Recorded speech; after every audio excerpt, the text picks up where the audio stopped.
Good morning আমার সকল বাগানপ্রেমী বন্ধুদের, যারা ছাদ বাগান করে তাদের কাছে অতি পরিচিত একটা গাছ। এটা লজ্জাপতি, লাল লজ্জাপতি।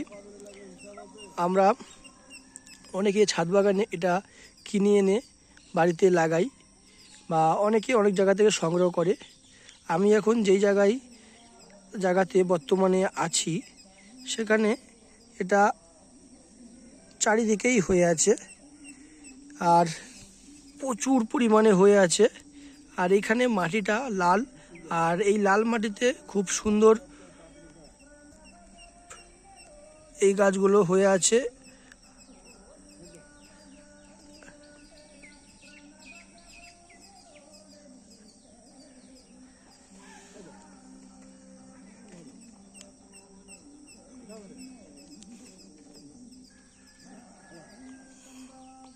আমরা অনেকে এই গাছগুলো নার্সারি থেকে কিনে এনে লাগাই, কিন্তু এখানে এই গাছগুলো এমনি ন্যাচারালি হয়ে আছে।